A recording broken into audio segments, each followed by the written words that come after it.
Every year, the Palestinian Authority receives hundreds of millions of dollars from America, also from Israel and the European Union.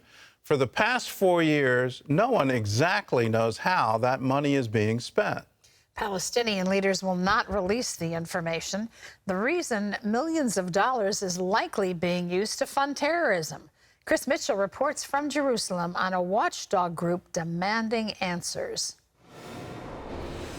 Over the last few years, the Palestinian Authority has changed its financial reporting, and a leading watchdog group wants to know what it's trying to hide. It used to publish, albeit limited, financial reportings on a monthly basis and an annual basis, but slowly but surely they've been cutting back the amount of publications that they put out. After researching the issue, Maurice Hirsch of the Palestinian Media Watch found the PA hasn't published its annual budget in 4 years. That means that no one really knows how the Palestinian Authority plans to use their money that they have coming in every year, international donor money, Israeli money that's coming in as a result of the Oslo Accords, and even their own money. Almost every country in the world publishes a budget. The Palestinian Authority, which is so dependent on international aid, doesn't publish its budget. Hirsch says even published accounting information of what had been spent is now missing. When you go onto the website of the Palestinian Ministry of Finance, there is no access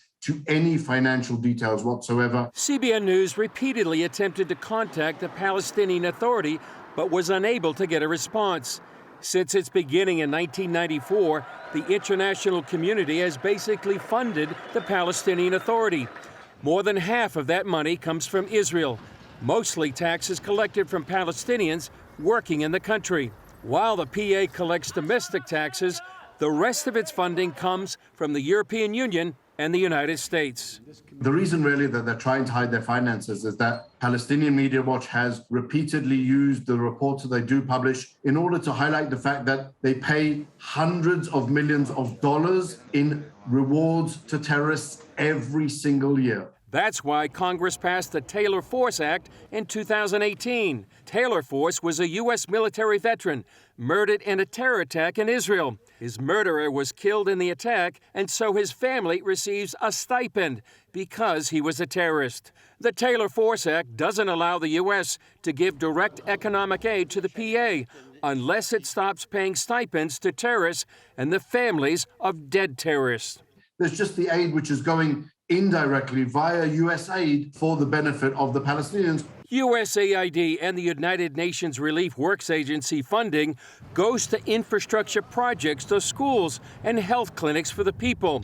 But that frees up other monies in the PA budget that could be used to pay terrorists. What we've also shown is that the PA has been siphoning off almost $1 billion shekel, hundreds of millions of dollars, every year, at least for the last 3 years, to what they call the PLO institutions. Hirsch says there's plenty the West can do to hold the Palestinian Authority accountable. He also says transferring money to institutions belonging to the PLO should be prohibited. He says these are elementary requirements that should be implemented quickly. Rewarding terrorism does not promote peace. Siphoning off billions of dollars in order for these PLO institutions to, again, directly or indirectly finance, fund, promote terrorism does not promote peace. Chris Mitchell, CBN News, Jerusalem. Well, this obviously doesn't promote peace. What it does promote is incitement, and we've seen that just in the past few days, where a leader of Hamas in Gaza tells Palestinians to get their guns ready, to sharpen their axes and their knives.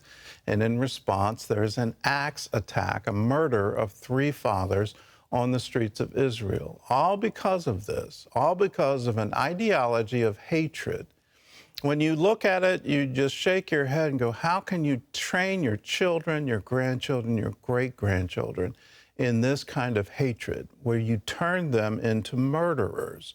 And then when they become murderers, you reward them financially and you reward their families. It absolutely makes no sense. That's why our U.S. Congress passed the Taylor Force Act. Now it's up to our current administration to enforce it, to say, no, we're not going to fund terrorism. We're not going to fund the murder of Israelis. This has to stop. And I hope they have the backbone to do it.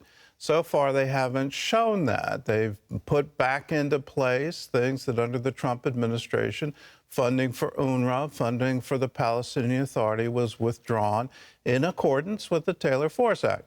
But they've restored that. They've even said we want to put a consulate for the Palestinian Authority right in the heart of Jerusalem.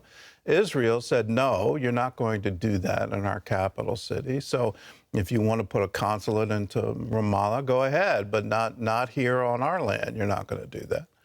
So this is one where you look at our policies and say, do our policies really intend to bring peace to the region, or do they intend to bring incitement and further terrorism? That's a question I think the administration needs to be asked repeatedly, because our tax dollars are funding this.